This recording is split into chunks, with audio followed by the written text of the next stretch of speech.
Welcome to All Things Moore County, Moore County's weekly radio show highlighting the many facets of the Sandhills. That includes real estate, lifestyle, community and neighborhoods. And now from 4 Properties, here's your host, Bill Sahadi.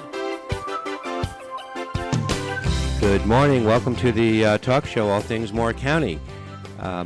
Dorothy, you've heard me reference 13 years doing the radio. This show has morphed into a community show, not a real estate show, as it was first offered back in 2009. One of my guests today, Kirsten Foyles, she is the Senior Vice President of the Legal Division of First Bank. She was on that first show, and she's been on many shows since then. And my other guest, Andrew Lyons, from First Bank, he's a city executive. He also has been on the show, and the thing that both of them have in common is that they're all about community, they're all about the common good, they're all about giving back. Both Andrew and Kirsten share 18-year-old children, so they're on the cusp of, then they don't share them together. I mean, they're families. They're friends, right? They are. Good Okay. friends. Yeah, that's Okay. right. Yes. Yeah, you don't share them. Okay. A lot of people just shrugged and said, "What?" You're right. Okay. I think I didn't say that correctly. But they have a lot in common, and I've lived here for 22 years, and I've had a relationship with First Bank almost for that entire period. From the time I first bought a home in Southern Pines, Andrew, and Alan Beck came out to the house, and he did an appraisal with his hands in his pocket. And he looked at the house, he goes, "Yeah, this will do." And this was back in 1999. How the world has changed. That's right. We call those the good old days. Oh, my gosh. That's right. Oh, my gosh. There was no red tape. There was no bureaucracy. It was all local, who you knew, and they knew the values. I've always known First Bank to be a community-minded bank. It reminds me, the bank reminds me of the bank in the movie It's a Wonderful Life with Jimmy Stewart and Donna Reed. And I've always had that feeling from the downtown Southern Pines location on Broad. It's truly a neighborhood bank. And you guys have been consistently involved in the community over the years. And Andrew, I think every time you've come on, it's been with a community-based program that you wanted to talk about. That's correct. Right? Yes. Completely invested in Moore County, both of you. And your kids, by the way, in Moore County schools. That's correct. Yes. Yep, all of them. But you all are not resting on your laurels. You're at the beginning of talking about a new endeavor called Project Launch.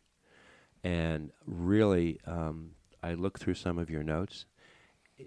I want to hear all about Project Launch because so much of it is consistent with what we try to do with some of our guests, because there's so many nonprofits, there's so many people who are out there trying to help others, and it's a very giving community. So Project Launch is something brand new. Post-COVID, everyone sort of like got off the grid for a couple of months, maybe a year, but now we're moving forward. That's correct. Yeah. Community is the biggest part of First Bank. When I first started, they said get out in the community, and Yep. that's what I've done. And I'm really proud to work for First Bank. We have grown a little bit, but at our roots, we're a community bank. That's right. And our latest sort of community initiative is this Project Launch, which has started a month ago. It's kind of a very soft opening right now, and we appreciate you having us here to talk a little bit about it. And basically what Mike Mayer, our president, and management have done is they've set aside $500,000 for us to give to folks to come to us with their ideas. And it's all centered around education. It can be any kind of education. It doesn't have to be just financial literacy. It could involve animals. It can involve all sorts of different things. But we've already received over 100 requests, and we really haven't even gotten out and marketed it that much. But we have a committee that is looking at these requests. We're going to give money out to those who come through, at least one each month, but there will be multiples. And we're just encouraging the community to go to our website and to www.localfirstbank.com and to send us their ideas. It's a way for different nonprofits to perhaps ask for some more funding. Right. For individuals. Right. It doesn't matter. It can be a new idea. It can be an existing idea. I just met with some folks this morning who are looking to do something around home ownership. And I mentioned that to them. Their eyes lit up.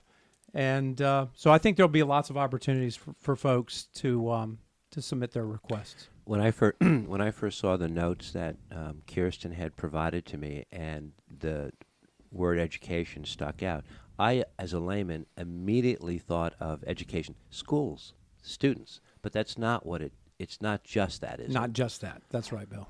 But it is students as well. It can be, sure. Oh, yeah. Yeah, encouraging kids to think outside the box. But you want to educate, you want to inform the public. Whatever you're going to award is something that would be a benefit to the people of Moore County? Not just Kirsten? Moore County. This is across our footprint. So this is anywhere in North Carolina. And so, yeah, we're And already... South Carolina. And, yeah. In our footprint in South Carolina.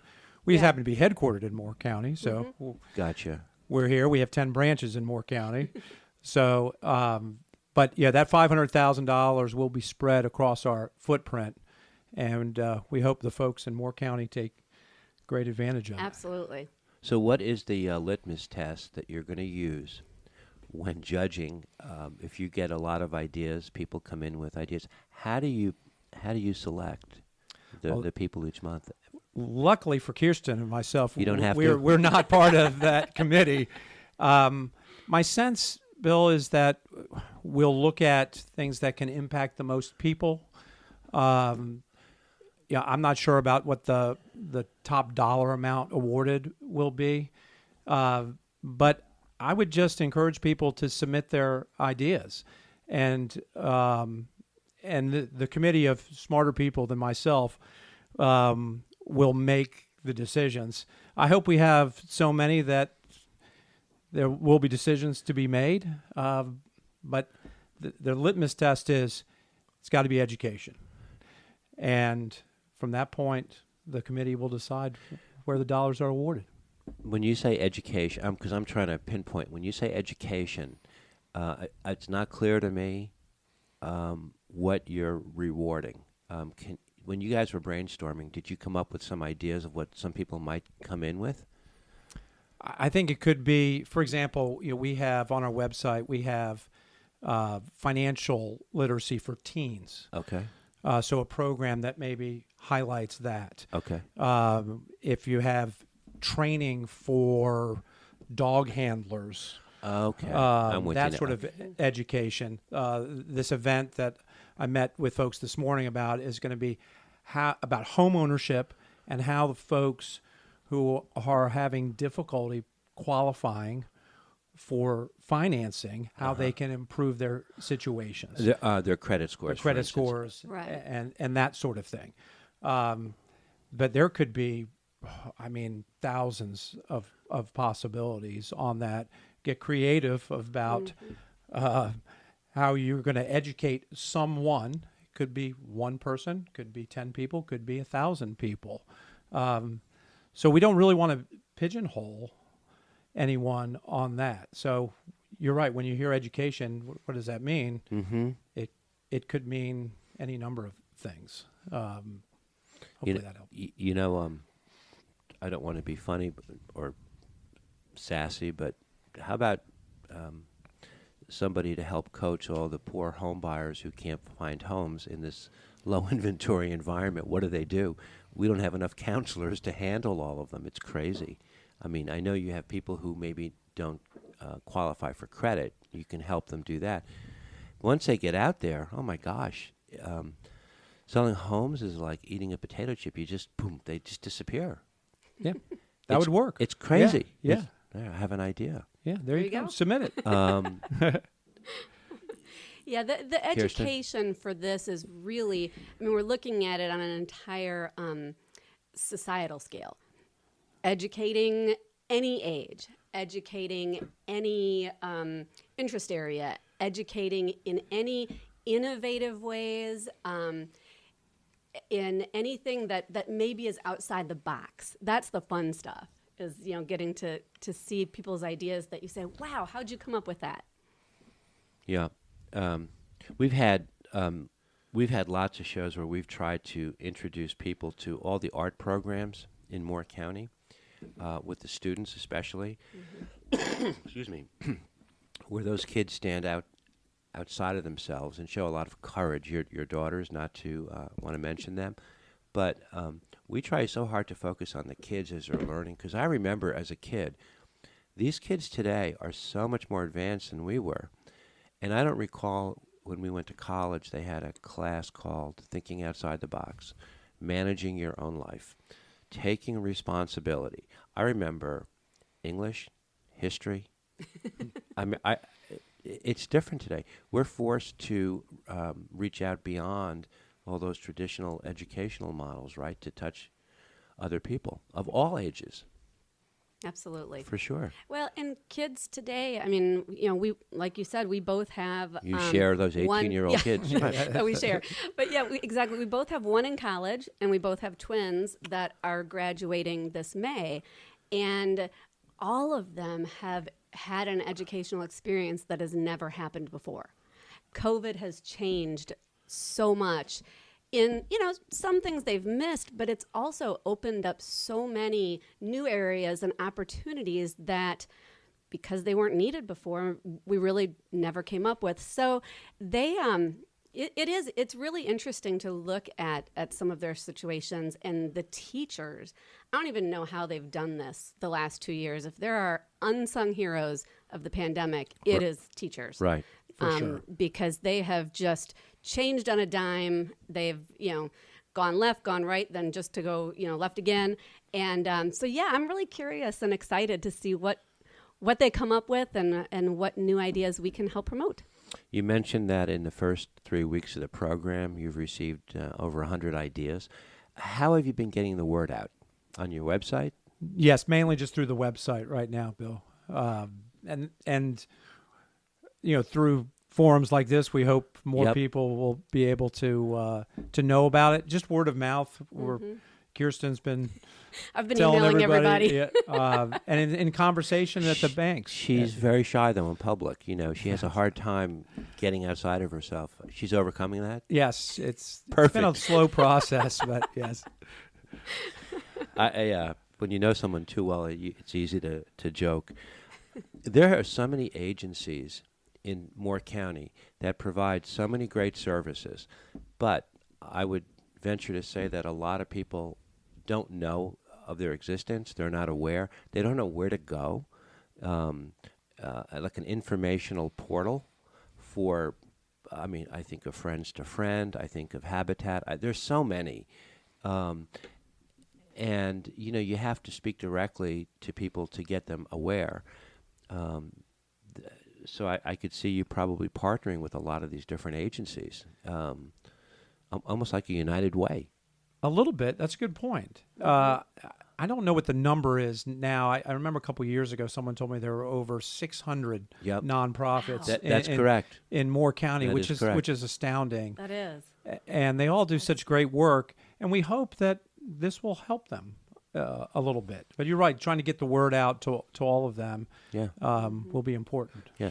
And the contest is just one part of this project launch, because another part of it is that we will be doing some strategic partnerships with some of these larger organizations. Those have not been established yet, but that will be a part of it. Right. And the other part of it that I think is so super cool is that bank personnel will be working in conjunction with some of the winners.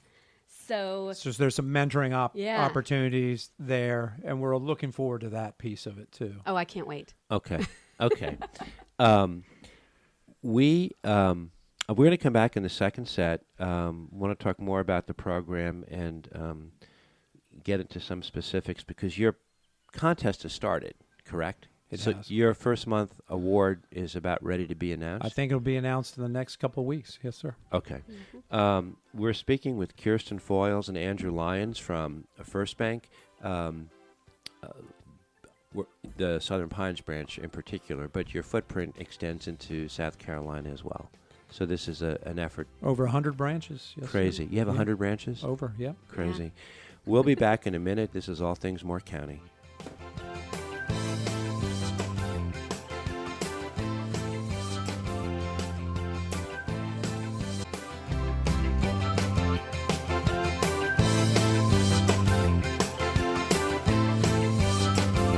Welcome back to our second set of All Things Moore County. We're speaking with Kirsten Foyles and Andrew Lyons of First Bank.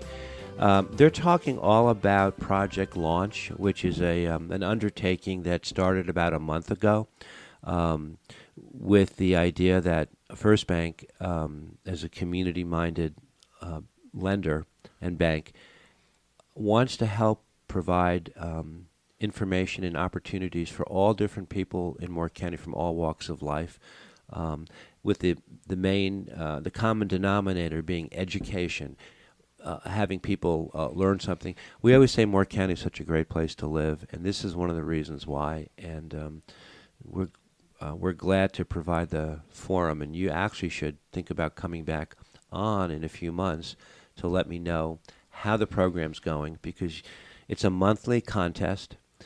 You're putting up, First Bank is 500,000.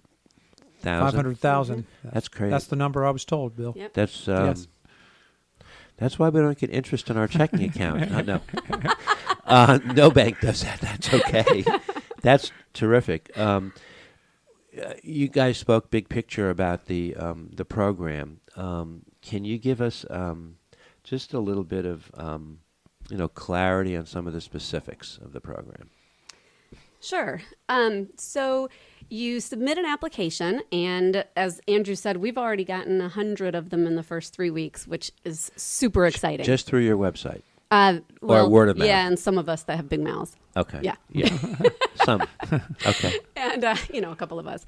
And so what will happen is each month for 10 months, First Bank will have a committee that this first month will be primarily bankers, people who work for First Bank, but that will not remain.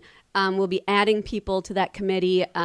They're reaching out to different community members, to faculty and students at higher learning institutions, things like that. So they'll be analyzing these every month. Now, once you submit, your idea will be reconsidered every month. So you do not have to resubmit it if you're not chosen that first month. And the winners, we can't even tell you what it will look like yet, because there might be one winner that has a really big idea that we put a lot of funding towards that month, or there might be 10 smaller, more local ideas that we put the funding to all of those 1 month. So Moore County is loaded with entrepreneurs, independent contractors, and business people, and the monies that you have you're going to be trying to help these people get off the ground with an idea if you think it's worthy. You're basically like a scholarship program. Yeah, it could be that, Bill. It also could be a nonprofit that's had a program for 10 years that wants more funding. So across the scope, we can look at all of those, which is really nice. With the changing demographics of Moore County, which has been going on now for 12, 15 years, it's getting intense as we speak. With all the military personnel that have moved into town and they start to call Moore County home, there's got to be opportunity there where you can reach out to demographics that didn't exist when maybe First Bank had other programs 10, 15 years ago. Oh, absolutely. Yeah. Yeah, and again, the demographics in Moore County will be different than the demographics in, Charlotte, and in maybe a rural county in South Carolina. So what makes this so just awesome is that we can look at what's needed in those areas. What's going to really affect somebody here, maybe that's not what we need over here, but that's what's really needed over here. And we're excited about that. Of the 100 inquiries you've already gotten, have many of them been from Moore County? I don't know the specifics. I know a few have been. Okay. Yes. So I have to get my head wrapped around the fact this is not just a Moore County program. Yeah, I'm sorry. that's right. That's where I live. Well, the I can't show help it. is all things Moore County, so That's right. you can be excused, Bill. So you're servicing 2 states. That's Is that correct. right? Yes. And I don't, God knows how many counties, but so this is over 2 states. Yeah, which is- it's a big initiative. okay. Yeah. It's a great way to keep your foot in the circle of the communities that you serve, but reaching out in a way that maybe a bank might not. It's not about you; it's about the people that you're helping. That's right. It's about community. Yeah, I mean, we're always looking at ways to help the communities where we live and where we work. A couple of years ago, we had an initiative called Dream It, Do It. Yes, Dream It, Do It. That's what it was. And that was more about someone who came to us with a dream for a new business. Mm-hmm. We gave some money to someone who their dream was to have a service animal. And we gave $140,000 over the course of a year, $25,000 each quarter to individuals who came to us with their dream, and then we would donate $10,000 each quarter to a specific nonprofit. So we've taken that idea, and that was just one of many ideas that we have for community involvement, and I think that morphed into Project Launch.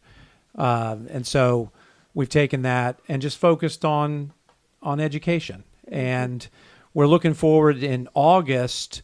We're going to take nominations for, I think, between 6 and 10, and it's a contest or a contest within a contest. It's going to be called Out of This World Educators. So stay tuned. In August, you'll be able to nominate your favorite educator as someone that impacted your life. So that'll be a part of this contest also. And that, like the projects, that's not limited to this teacher or, somebody that teaches in this type of school. Out of this world educator could be anybody who educates on any level in any area. And when you say educate, you're not talking about just schools. Right. Okay. That's correct. Could be a ballet instructor, could be a golf professional. And, as I'm listening to you, I'm thinking of the TED channel, where you've seen the TED channel where they get spokespeople from all over the country who come on and talk about very specific topics to educate people, where people go, oh, I never knew that, or I never saw it in that light. They have a very strong organic following. It's outside the box thinking. That's another course they didn't teach in college, outside the box thinking. The other one was fundraising. That's something that as we are all growing up, we're in Moore County especially, we spend so much time putting efforts into helping people fundraise. It's not a small coincidence that the two of you are the guests to present the program, because as I know you both you walk the walk, and you don't just talk the talk, because you do it every day. You've done it in education. You've done it in choral music. She might be the only attorney in North Carolina who decided, in her mid-career, I think I'm going to go get a master's in choral music. And she did. She left her family. She went to Maryland. She didn't come back for I don't know how long. I took care of the kids. Yeah, he took the kids. Right. What's that?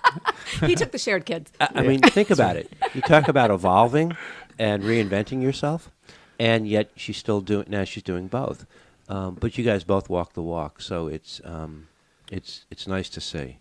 How are you going to be announcing these? All through electronic media, social media? Primarily social media, on the website, and we really want to get the word out for the contest winners, because their ideas will have been the best and the brightest of all of them. So you probably won't be able to miss it on social media. Are you doing a separate website for this project, or is it going to be part of It's just embedded in our It's embedded, so people have to go to. Okay, that makes sense. It's the first thing you see when you pull up localfirstbank.com. Yep. I mean, it has to be done.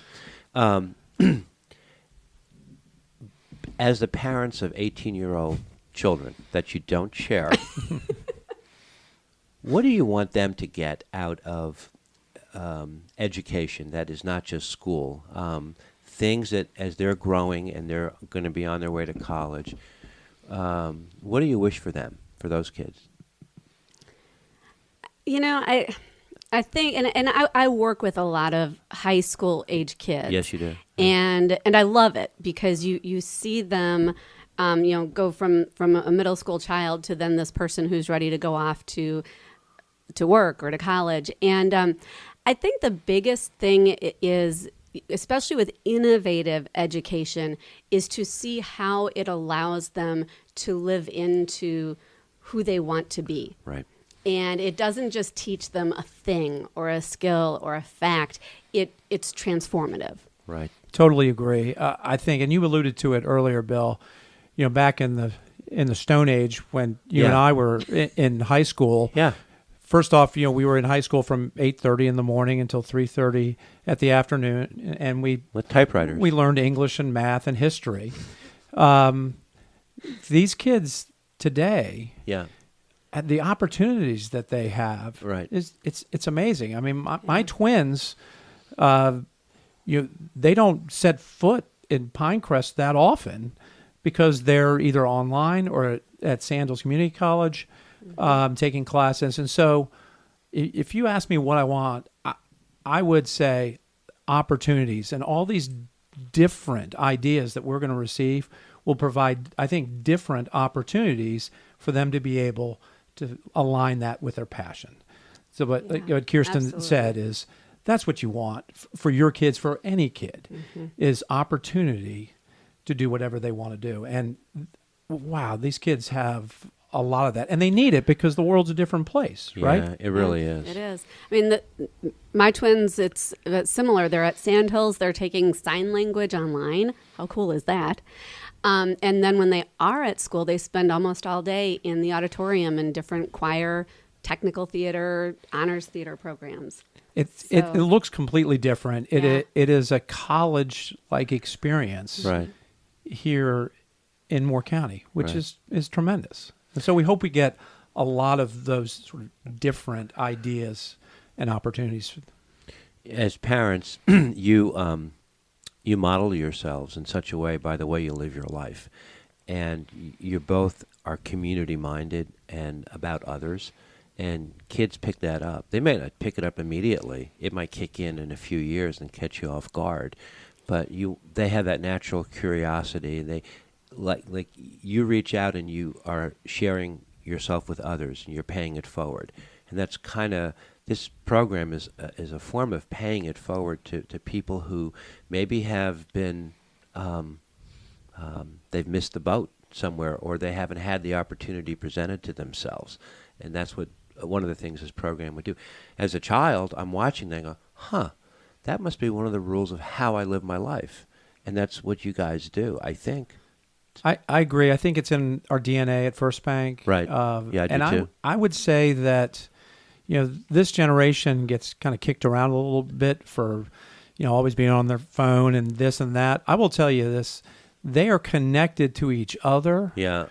And to causes much more than I was at their age. And I think they understand what's going on around them. And so I think this will help further that even more. I'll never get over the image when Pinera was located at their original location here in town of two kids texting each other in the same restaurant and not talking to each other. One was in one corner, one was in the other, and they were communicating, and they were under the same roof. But I get what you're saying. They are educated differently than we are. They are, and I'll tell you because I see them do this. They may not have been texting. Okay. They honestly they could have been sharing articles, information, things that they do that. But you're right. They communicate so differently, and we as adults tend to see somebody looking down at their phone like this as being engaged in something digital rather than interpersonal. Right. Or selfish. It's not necessarily selfish at Yeah. all. So At the end of this, it's a 10-month contest. Yes. Do you have anything planned at the end as an award, a video awards, or anything like that? How does that? I how think do you there's telegraph something that? big planned. You can't say. That's above our pay grade, I Yeah, think. exactly. I think with that, we're purposely trying to just see what we get and be able to act accordingly and see where it goes. Yeah, we're leaving space to Right. let the program kind of create itself, because we don't always know what the biggest needs are out there. So I love that they have left it open-ended so that it can kind of create itself.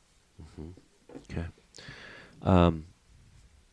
That is another way of saying we don't know how it's going to end. It's interesting, Bill, is that I've been here a couple times in my role with the Public Education Foundation That's of Moore right. County. That's right. And the other day when Kirsten and I were talking to a couple of our folks about it, I said, well, this is just like the Public Education Foundation, where we receive grant requests from teachers for creative ideas on how to educate our kids. And I Right. said, well, this is great. I said, you probably don't want me on the committee because I do it all the time. But for me, it was really a neat moment because I've spent, about a decade or more as part of that group, and to see our bank do something on a much larger scale Yeah. was really kind of a neat moment. So many of the shows we've had, we purposely make sure when people come in, especially people who maybe have something to market or to sell, that they don't do it in such a way as they're marketing or selling, but they're providing the public with information. What the people do with that information is their call, right? And that's kind of what you guys are doing, providing that information. And I wish you a lot of luck for this. People have to go to your website, That's correct. localfirstbank.com. Yes. Couldn't be any more intuitive. You should hear some of the websites we get. They have absolutely nothing to do with the topic at hand. You just don't think, it's got to be, we'll try firstbank.com. Nope, localfirstbank.com. Emphasis on the local. I love that. I love it Emphasis too. on the Yep. local. And people can go on, they can read all about the program. There's an application form they can print out from the site. Is that how that works? Complete it online, print it out. Most it's going to be just digitally. They'll just complete it online. Yeah, smart. It's a great way to get started. Would you consider even sending me a blurb about how it's going, and we can announce it on the radio, or maybe love come to. back towards the wrap-up of it Absolutely. and see what goes on? It could be really fun towards the middle or the end to come and talk about the incredibly innovative ideas that we've gotten that none Right. of us would have ever come up with sitting in a room. That would be worth it. Yeah. That would be worth a lot the of show. fun. We'd love Yeah. that. All right, Andrew, it's good to see you. Always good to see you, Bill. Yeah, thanks for coming. Kirsten, always good to see you. Good to see you too, Bill. August of 2009, she was sitting over here telling me, Bill, would you let me speak? I was reading notes. I had never done it before. And she was making faces at me during the show. When are we going to speak? You invited us in here to do what? Watch you read? To look at you read? Well, Kirsten still looks the same. She still looks the same. We're going to come back in the third set. We have Thanks for that, by the way. a special guest we're going to have a phone interview with, and we'll be right back. This is All Things Moore County.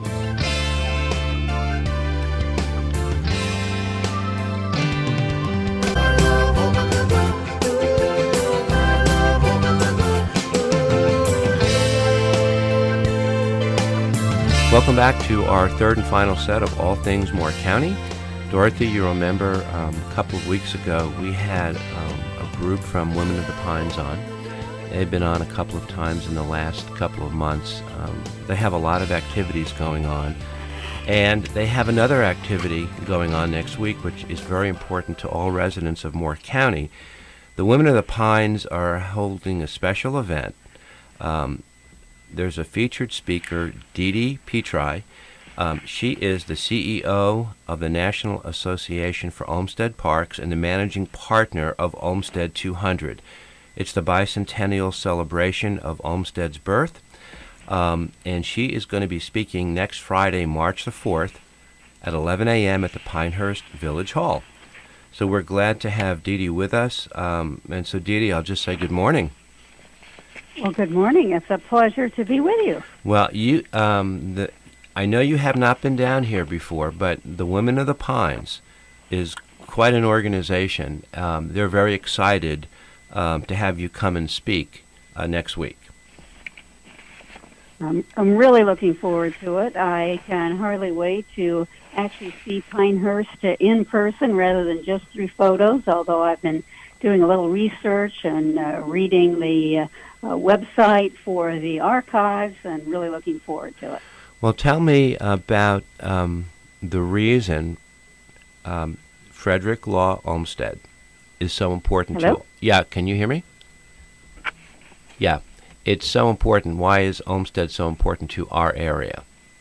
Well, I think as we think about Frederick Law Olmstead in this bicentennial year, in so many ways, he has shaped the world that we live in. Right. And I think his work is so natural that we tend to take it for granted. I mean, I think there are many people who, when they go into Central Park or they go into the Emerald Necklace in Boston or they go into the linear parks in Atlanta, they just assume that these remarkable spaces have always been there. Right. And in fact, they were created from scratch thanks to the extraordinary visionary work of Frederick Law Olmstead and the Olmstead firms over a period of many years. And so I think we celebrate him because it is his birthday, but we also celebrate him for understanding our need to have access to nature, our need in an increasingly urban world to be able to connect with others through parks and parkways. So it's a great deal of fun and a real opportunity this year for his 200th birthday to be able to talk to communities like Pinehurst, which have an Olmsted heritage, and to really think about Olmsted's life and its continuing impact.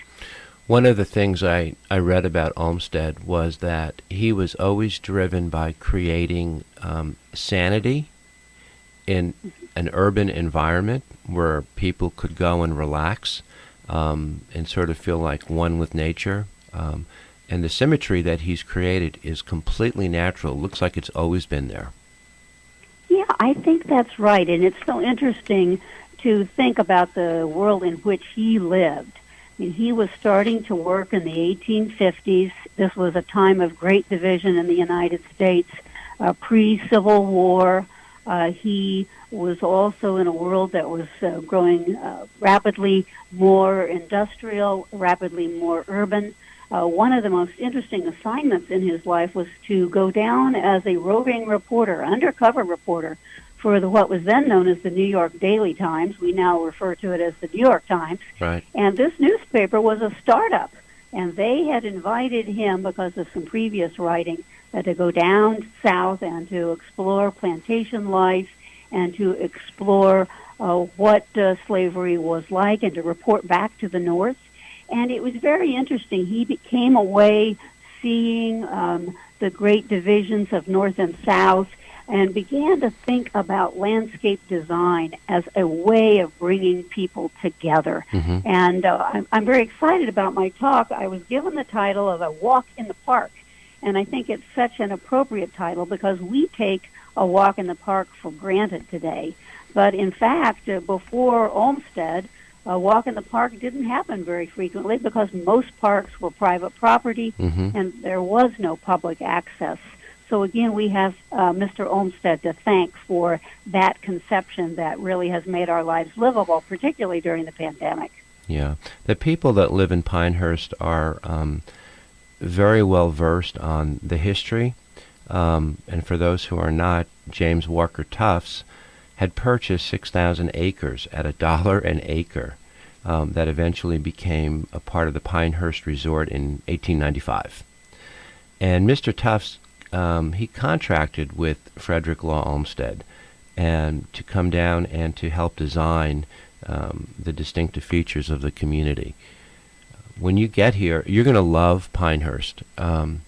and I hope Amy Walters, who was able to set this up with us, will have the time, and you have the time, to let her drive you around and show you the natural beauty of so many of the neighborhoods, because you'll think Pinehurst itself is a park. Well, absolutely. And I think that was so much the motivation behind many of the designs that the Olmsted firm did. I've had fun looking at the historic drawings and then looking at pictures of the community today, and it's always reassuring to see that they look very similar, because one hopes that the integrity of the design is maintained. And so I'm looking forward to tracking the old plans and the new when I come to town. DeDe, how did you position yourself where you are now the CEO of this association? How did that all come about? Interestingly, my first exposure to Frederick Law Olmstead was in college, and that was when I was taking American history, and I learned a little bit about his work in the South. It was not until much later I was working as a volunteer at the Washington National Cathedral, which is a landscape that was designed by Frederick Law Olmstead Jr., Olmsted's son. And we decided that we were going to undertake a woodlands restoration, and so in order to prepare for that, I started to do all sorts of research about the Olmsteds and the Olmsted firm, and became a member of the board of the National Association for the Olmsted Parks at that time, and that was now about 20 years ago. Because I have kept up with them over the years, and when the bicentennial rolled around, it was a lucky opportunity for me to be able to come on board as the CEO and to help usher in this year of celebration from coast to coast as we look at the incredible landscape heritage of the Olmsted firm. About 6,000 projects over a period of 100 years. Oh, I had no idea. It's very, very vast. The old man, Mr. Olmsted Sr., had about 500 commissions, and then his son and stepson, Frederick Law Olmsted Jr. and John Charles Olmsted, took over the firm around 1897 and worked for decades thereafter. And then that firm and many other very talented individuals, including Warren Manning, who was very involved with Pinehurst over many years, helped design the American landscape. And as a consequence, we are living in what they, in many respects, created.